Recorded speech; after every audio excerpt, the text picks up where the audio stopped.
Hello प्यारे मित्रों, UP TET maths से संबंधित हम लोग जो है मैथ्स के महत्वपूर्ण टॉपिक को पढ़ रहे हैं और कुछ महत्वपूर्ण टॉपिक्स को हम लोगों ने समाप्त भी कर लिया है, जैसे कि एसआई हुआ, परसेंटेज, प्रॉफिट एंड लॉस, एक नियम, और आज हम लोग पढ़ रहे हैं मनी एंड रुपये एंड पैसे। इसके पहले हम लोगों ने 2 क्लास को कर लिया है इस टॉपिक का। आज अगेन हम लोग इस टॉपिक से संबंधित कुछ सवाल को देखने वाले हैं और ये जो है इस टॉपिक का क्लास 3 वाला वीडियो रहेगा दोस्तों, जिसके अंतर्गत हम कुछ महत्वपूर्ण प्रश्नों के साथ आप सभी के सामने उपस्थित हुए हैं। देखते हैं आज का जो पहला प्रश्न है वो किस तरीके से है। जतिन और प्रिया के पास मिलाकर 41 रुपया है। जतिन के पास पैसे का 1/4 प्रिया के पैसे के 1/7 से 2 अधिक है। प्रिया के पास कितने रुपए हैं? ये आपका प्रश्न है। जतिन और प्रिया के पास कुल मिलाकर के 41 रुपया है। यहां पर यह पूछा गया कि प्रिया के पास कितने रुपए हैं। तो हम इस सवाल की जो शुरुआत है वो यहीं से करेंगे, इस प्रश्न से ही करेंगे कि प्रिया के पास कितने रुपए हैं। तो यहां पर हम मान लेते हैं कि माना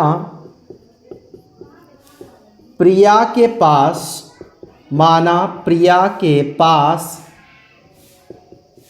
x रुपए हैं। माना प्रिया के पास x रुपए हैं। अब आप जरा बताइए, प्रिया और जतिन को मिला करके 41 रुपया की बात हो रही है। तो अगर हम इनको प्रिया को हम x रुपए दे रहे हैं तो जतिन को कितना मिलेगा? तब जतिन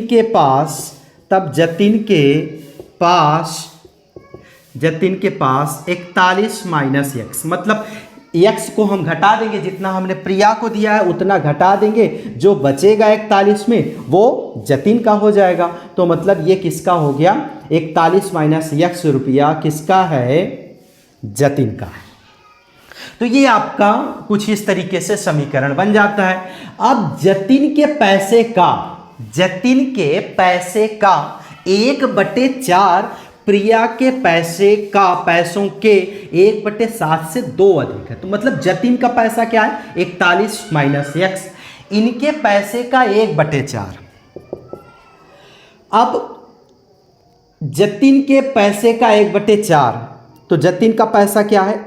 41 माइनस x, इनके पैसे का 1/4 किसके बराबर है? प्रिया के पैसे का। प्रिया का पैसा क्या है? x। प्रिया के पैसे का मतलब गुणा 1/7, 2 अधिक है। तो मतलब यहां पर 2 अधिक का मतलब क्या हुआ? +2 है। ये एक दूसरे के बराबर हो जाएंगे। तो अब इस सवाल को आप ऐसे हल कर देना है इसको। तो 41 माइनस x का गुणा 1 में होगा तो क्या आएगा? 41 माइनस x/4 बराबर x का 1 में गुणा होगा x/7 + 2। अब यहाँ पर x वाला पूरा है, यहाँ पर x/7 ये इससे मिल रहा है। तो ये चूंकि दोनों तरफ चर राशि की संख्या दी गई है तो चर राशि को चर राशि के पास में रखना होगा। अब ये अचर है तो इसको हम साइड में रख देंगे। अब यहाँ पर हम क्या करेंगे? 2 है तो यहाँ पर 41 माइनस x/4 माइनस x/7 को बराबर के इस साइड में जब रखा जाएगा तो ये प्लस है तो इधर आएगा तो क्या हो जाएगा दोस्तों? माइनस हो जाएगा x/7, और यहाँ पर क्या बचेगा? सिर्फ और सिर्फ 2 बचेगा। अब 7 का 41 माइनस x से गुणा कर देना है, 4 का x से गुणा कर देना है। तो 7 एकम 7, 7 चौके 28 माइनस 7x माइनस 4 का x में गुणा कर देना है, 4x बटे में 4 सत्ते के 28 हो जाएगा बराबर 2 हो जाएगा। अब यहाँ पर 287 माइनस 7 4 11 x हो जाएगा बराबर 28 दूना के 56 हो जाएगा। अब 287 यहाँ पर अचर राशि है, 56 अचर राशि है। अब यहाँ पर माइनस 11x है तो 11x को बराबर के उस साइड में लेके जाएंगे और 56 को इधर लेके रख देंगे। तब क्या हो जाएगा दोस्तों? तब यहाँ पर यहाँ पर क्या हो जाएगा 287 माइनस 56 बराबर 11x, या 11x बराबर 287 माइनस 56, या 11x बराबर 287 माइनस 56। जब घटाएंगे 7 में से 6 जाएगा, 1 बचेगा, 8 में से 5 जाएगा, 3 बचेगा, 2 ही रहेगा, या 11x बराबर 231, या x बराबर 231 बटे 11, 11 दूनी की 22, 11 एकम 11, x बराबर 21, x बराबर 21। यहाँ पर x का मान क्या है, माना प्रिया के पास x रुपया है, तो मतलब प्रिया के पास कितना रुपया है, प्रिया के पास 21 रुपया है। यही सवाल का आंसर हो जाएगा, यही सवाल का दोस्तों आंसर हो जाएगा। दोस्तों सवाल है, एक धार्मिक आयोजन में स्त्रियों और पुरुषों की संख्याओं का अनुपात 3:2 था। 20 और पुरुष के आने से अनुपात उलट गया। स्त्रियों की संख्या कितनी थी? ये आपका सवाल है। एक धार्मिक आयोजन में स्त्रियों और पुरुषों की संख्याओं का अनुपात क्या है? 3:2 है। मैंने बताया है कि अगर कोई संख्या, कोई डिजिट आपका रेशियो में है तो इसका ये मतलब हुआ कि इन दोनों डिजिट में कोई एक ऐसी कॉमन संख्या होगी जिसमें इसका गुणा हुआ होगा, जब जा करके उसका एक वास्तविक मान निकला होगा। मतलब उस 3:2 में, इस 3:2 में हम ऐसी कोई एक कॉमन संख्या से गुणा कर दें, 3 में भी और 2 में भी, जिससे वो एक वास्तविक मान निकल के आ जाए। तो अब वो जो कॉमन संख्या है वो तो हमें पता नहीं है, तो हम क्या मान लेते हैं, उस कॉमन संख्या को हम x मान लेते हैं। तो जब हम x मान लेंगे तो उस x का 3 में जब गुणा करेंगे तो यहाँ पर स्त्रियों की संख्या प्राप्त हो जाएगी, और जब हम पुरुषों की संख्या प्राप्त करने के लिए क्या करेंगे, 2 का x में गुणा कर देंगे तो पुरुषों की संख्या प्राप्त हो जाएगी। तो वहाँ पर एक हम अनुमानित मान सकते हैं x को मान करके। तब यहाँ पर क्या होगा कि माना स्त्रियों की संख्या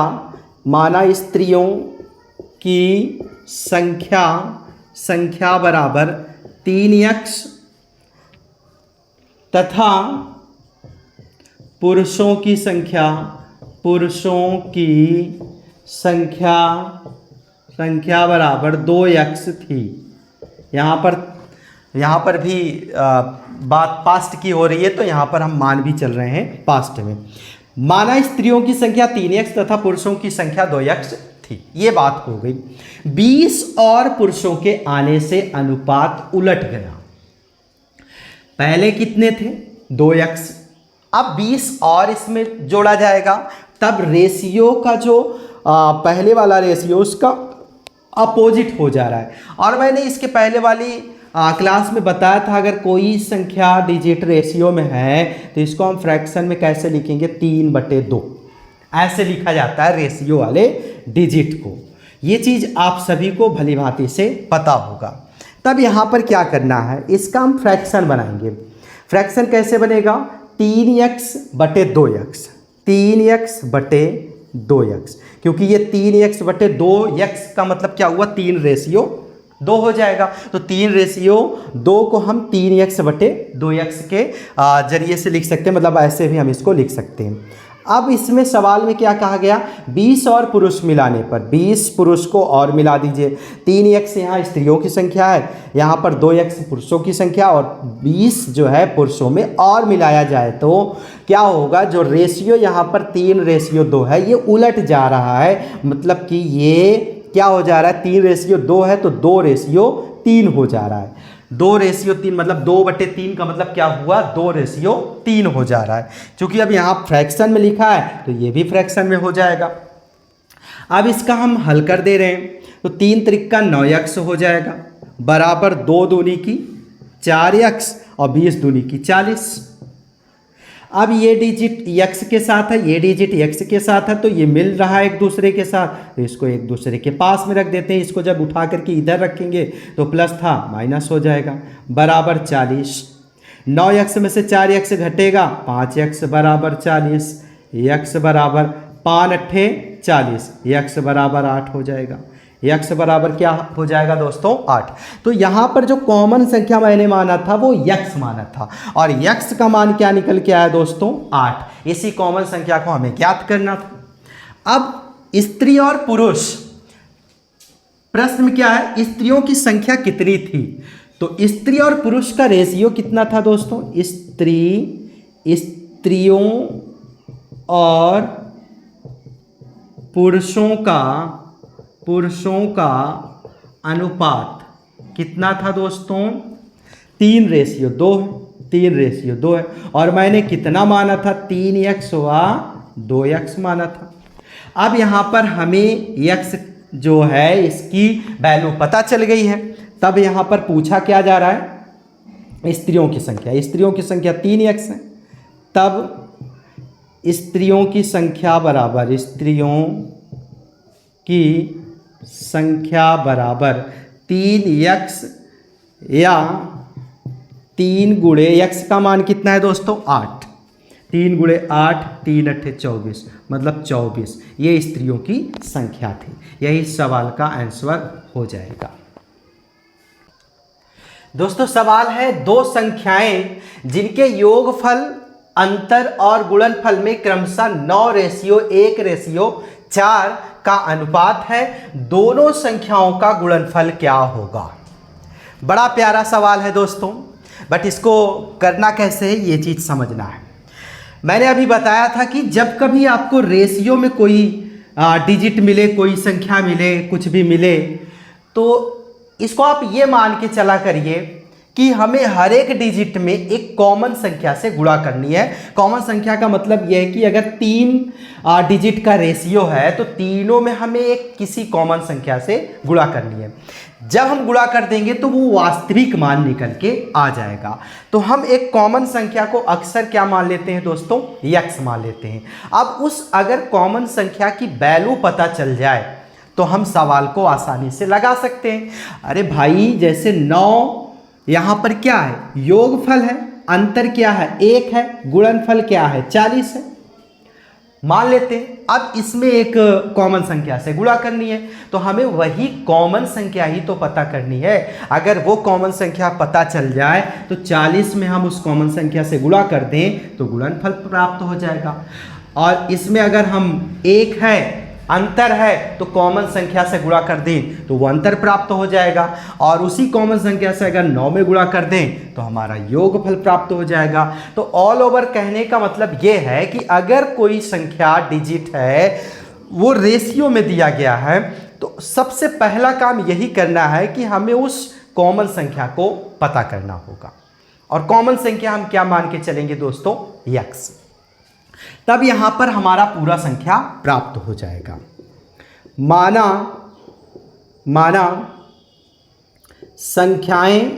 माना संख्याएं। अच्छा, यहां पर दोनों संख्याओं का गुणनफल क्या होगा? माना संख्याएं, दो संख्या की बात हो रही है। दो संख्याओं का योगफल 9 है, दो संख्याओं का अंतर 1 है, दो संख्याओं का गुणनफल 40 है। तो हम पहले मान लेते हैं कि वो दो संख्या कौन कौन सी है। तो माना संख्याएं a व b है। माना संख्याएं a व b है। तो एक संख्या a को मान लेते हैं, एक संख्या को b मान लेते हैं। तो तब अब पहला चीज क्या कहा गया? योगफल। तब क्या होगा? a प्लस b बराबर, यहां पर हम मान लेते हैं 9x है। जब इसमें हम कॉमन संख्या से गुणा करेंगे तो पूर्ण संख्या में प्राप्त चल जाएगी। a माइनस, उसके बाद क्या है? अंतर। a माइनस b बराबर 1x। 1x मतलब x। और a गुणे b बराबर 40x। 40x। a गुणे b का मतलब क्या हुआ दोस्तों? a गुणे b का मतलब ab। अब एक फॉर्मूला मैं लिखता हूं यहां पर। एक फॉर्मूला क्या लिखता हूं, आप लोग ध्यान से समझिएगा, और ये फॉर्मूला जो है आप लोग जरूर याद कर लीजिए। a माइनस बी का होल स्क्वायर बराबर a प्लस बी का होल स्क्वायर माइनस 4ab। ये एक फॉर्मूला होता है दोस्तों, आप इस फॉर्मूला को याद कर लीजिए, a माइनस बी का whole square is equal to a plus B का होल स्क्वायर माइनस 4ab। अब यहाँ पर हम इस फॉर्मूला को इस सवाल में रखने वाले हैं। ये इक्वेशन नंबर फर्स्ट मान लीजिए, ये इक्वेशन नंबर सेकेंड मान लीजिए, इक्वेशन नंबर थर्ड मान लीजिए। नहीं भी मानते हैं तो कोई भी दिक्कत नहीं होने वाली है। अब आप बात को समझने की कोशिश करें। a माइनस बी का whole square, a minus B का whole square, a plus B का whole square minus 4ab। a minus B का मान क्या दिया गया है दोस्तों? a माइनस बी का मान क्या दिया गया है? x। a माइनस बी का मान क्या दिया गया है? x। तो a माइनस बी के स्थान पर हम क्या रखेंगे? x, और यहाँ पर स्क्वायर कर देते हैं, बराबर a प्लस बी का मान क्या दिया गया है? 9x। 9x का होल स्क्वायर है माइनस 4 गुणे ए बी का मान कितना है दोस्तों? 40x। 40x। अब सवाल को आप हल कर दीजिए। यहाँ पर जब आप हल करेंगे तो यहाँ पर x की वैल्यू पता चल जाएगी। x स्क्वायर माइनस 9 9 के बराबर 81x स्क्वायर माइनस 4 चौके 16, 160x। अब 160x को इधर लेके आप आ जाइए। जब इसको लेके आएंगे इधर बराबर के, तो ये माइनस 160x है तो इधर आएगा प्लस 160 हो जाएगा, और 81x square as it is उसी स्थान पे रहेगा। x स्क्वायर को बराबर के उधर लेके जाएंगे तो ये प्लस है, इधर आएगा तो क्या हो जाएगा? माइनस हो जाएगा। तो कुछ इस तरीके से इसको हम चेंज करेंगे, क्योंकि x स्क्वायर इसलिए इसके पास में आएगा क्योंकि इसमें भी x स्क्वायर है। 160x बराबर 81 में से 81x स्क्वायर में से एक x स्क्वायर घटेगा तो यहाँ पर 80x स्क्वायर बचेगा। अब यहाँ पर x से एक x कट जाएगा, 160 बराबर 80x बचा।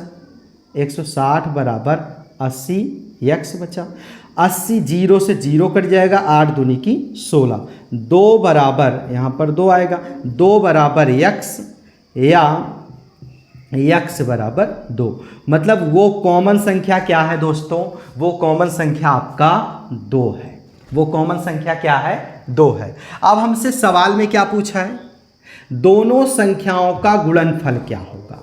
हमने यहाँ पर गुणनफल क्या माना है दोनों संख्याओं का? 40x। दोनों संख्याओं का गुणनफल, दोनों संख्याओं का गुणनफल बराबर 40x या 40 गुणे x का मान क्या है दोस्तों? 2। 40 दूनी 80। ये वैल्यू हो जाएगी दोनों संख्याओं का गुणनफल का। आशा करता हूँ आप सभी को ये सवाल समझ में आया होगा। दोस्तों सवाल है, 3 व्यक्ति A, B व C जिनके आय में 4:5:6 का अनुपात है और इनके खर्च में 2:3:1 का अनुपात है। यदि A 2400 की आय में से 800 रुपये की बचत करता है तो इनकी बचत का अनुपात क्या होगा। यदि 2400 की आय में से A 800 की बचत करता है, यहाँ पर 800 की बचत है, यदि A 2400 की आय में से 800 की बचत है A की, तो यहाँ पर इनके बचत का अनुपात क्या होगा। इन तीनों व्यक्तियों के बचत का अनुपात क्या होगा, यहाँ पर ये चीज़ पूछा गया है। अब दोस्तों इस सवाल को आप कैसे हल करेंगे, थोड़ा ये सवाल लंबा जाएगा बट कॉन्सेप्ट हमारा क्लियर होना चाहिए। तो सबसे पहली चीज़, 3 व्यक्ति हैं A, B और C हैं। इनका आय क्या है? 4, 5, 6 के रेशियो में। मैंने बताया जो भी रेशियो में होगा उसमें एक कॉमन संख्या होगी। अगर कॉमन संख्या पता चल जाए तो हमारा आसानी से सवाल हल हो जाए, फिर कुछ करना ही नहीं होता है। तो हमें उस कॉमन संख्या को निकालने के लिए हमें एक कॉमन संख्या को मानना पड़ता है, और जिनका गुणा हम इन सारे डिजिट्स के साथ कर देते हैं ताकि वो वास्तविक संख्या प्राप्त हो जाए। तो हम मान लेते हैं कि A का जो आय है वो 4x है, x को हम कॉमन मान लेते हैं। B का आय 5x है और C का 6x है। हम इतना मान सकते हैं, माना A, B व C की आय सी की आय बराबर 4x 5x व 6x है। 4x 5x व 6x है और इनके खर्च में 2:3:1 का अनुपात है। अब यहाँ पर यदि ए की आय क्या दिया गया है? ए की आय बराबर क्या है? 2400 रुपया। ए की आय 2400 रुपया है। अब यहाँ पर ए का रेशियो क्या दिया गया है? 4x दिया गया है। तो हम यहाँ सबसे पहले प्रत्येक व्यक्ति के आय को निकाल लेते हैं इस 2400 के जरिए से। ए की आय 2400 है। ए की आय रेशियो भी कितना है? 4x है।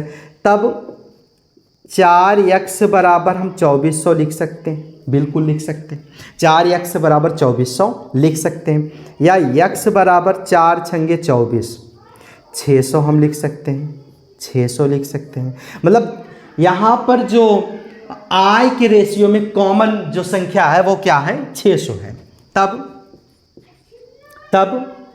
प्रत्येक व्यक्ति की वास्तविक आय क्या होगी दोस्तों? वास्तविक आय बराबर क्या हो जाएगी दोस्तों?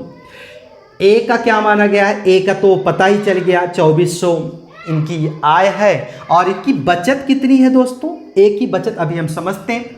अब बी की आय बराबर 5x या 5 गुणे 600, 5 छंगे 30, मतलब 3000। सी की आय बराबर क्या है दोस्तों? 6x है, या 6 गुणे 600 बराबर 3600। ये 3600 हो जाएगा। तो इनकी आय तो हमें पता चल गई, अब यहाँ पर दोस्तों क्या करना है? अब एक और जो है डेटा दिया गया है। इनके खर्च में क्या है? खर्च का जो रेशियो वो 2:3:1 का रेशियो है। तो सबसे पहले अगर ए की आय 2400 रुपया है, बचत कितना है दोस्तों? बचत भी यहाँ दिया गया है। बचत 800 की है। बचत कितने की है? 800 की है। बचत 800 रुपए की है।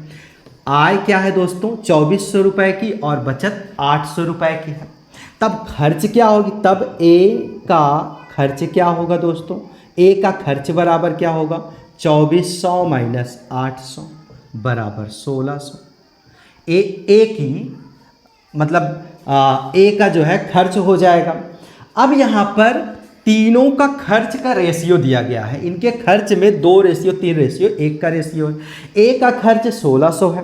तो ए प्रत्येक व्यक्ति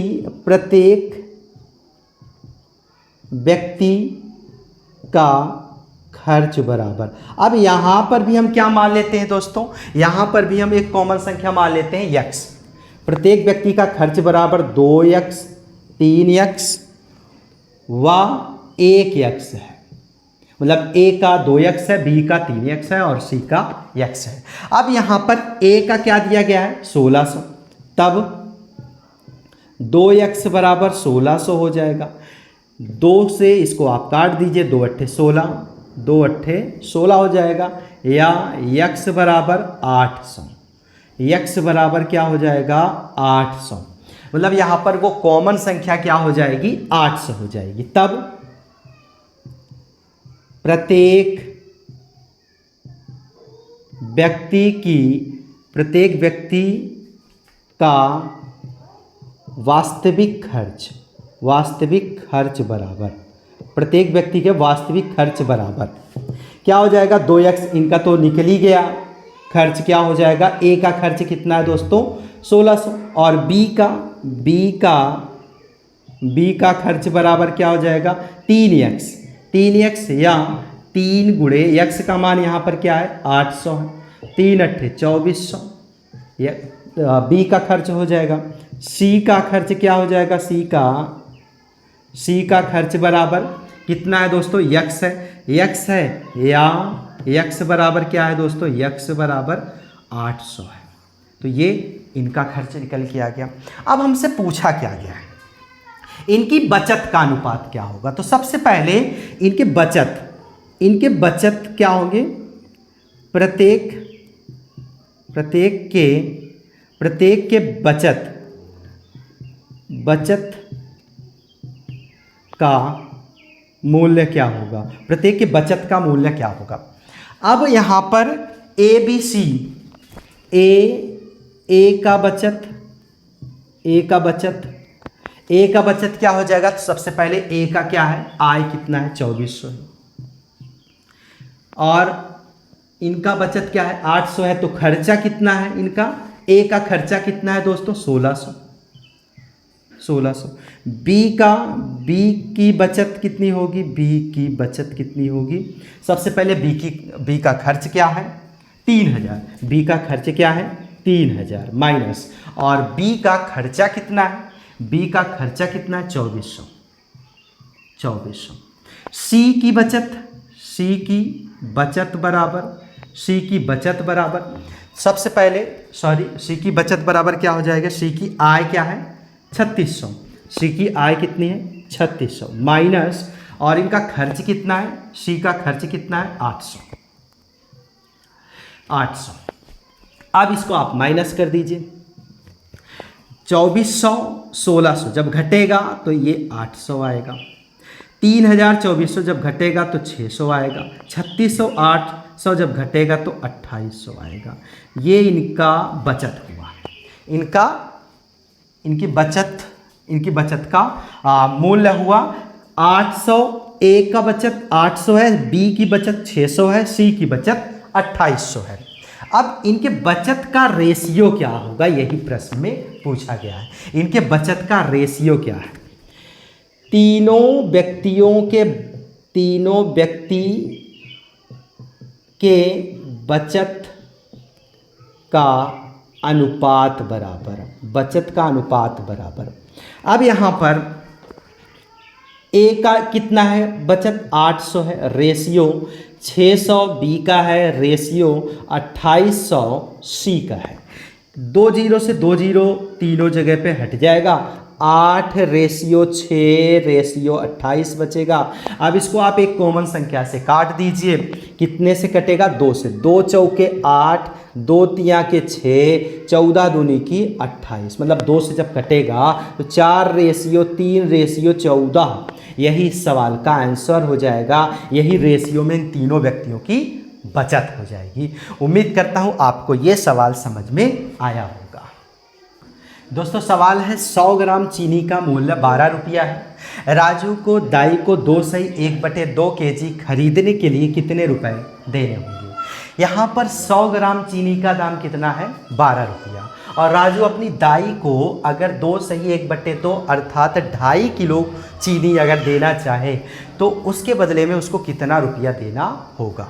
तो यहाँ पर इस सवाल की शुरुआत आप किससे करेंगे, 100 ग्राम चीनी का दाम बराबर 12 रुपया है, जैसा कि ये आप सभी को पता है 100 ग्राम चीनी का दाम 12 रुपया है।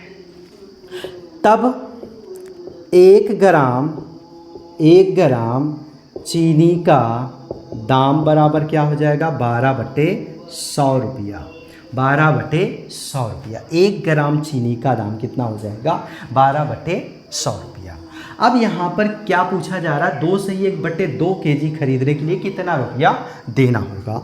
आप जानते हैं 2 सही 1/2 या 2 दूनी 4 1 5, 5/2 केजी की बात हो रही है, 2 केजी की बात हो रही है। यहाँ पर 1 ग्राम चीनी का दाम 12/100 है, सारा यूनिट यहाँ पर ग्राम में है, तो यहाँ पर केजी है, इस केजी वाले यूनिट को हमें सबसे पहले ग्राम में बदलना होगा।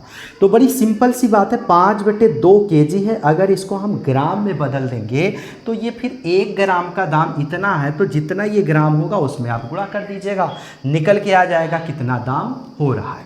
तो 5/2 केजी इसको किस में बदलना है, को ग्राम में बदलने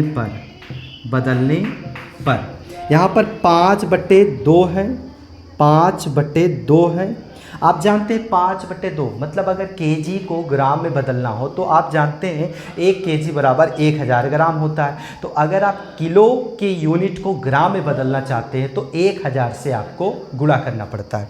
तो अब ये किलो का यूनिट है, इसमें आप 1000 से गुणा कर दीजिए, 2 से ये 1500 बार कट जाएगा, 5 × 5 = 2500, मतलब 2500 ग्राम। ये आपका 2.5 किलो जो है वो आपका ग्राम में 2500 ग्राम के बराबर होगा। यहाँ पर आप जानते हैं क्या जानते हैं कि एक ग्राम चीनी का दाम बराबर, 1 ग्राम चीनी का दाम बराबर कितना है, 12/100। तब 2500 ग्राम चीनी का दाम बराबर कितना हो जाएगा, 12/100 गुणे 2500। 1 0 1 0 1 0 1 0 ये कट जाएगा।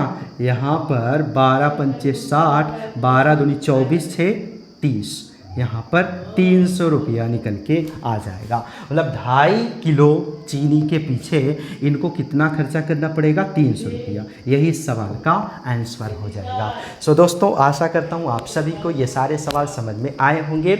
और ये क्लास जो है 3rd थी मनी, रुपया एंड पैसे की। एक और क्लास आपकी आएगी इस टॉपिक की, उसके बाद पूरा सवाल जो है पूरी तरह से समाप्त हो जाएगा।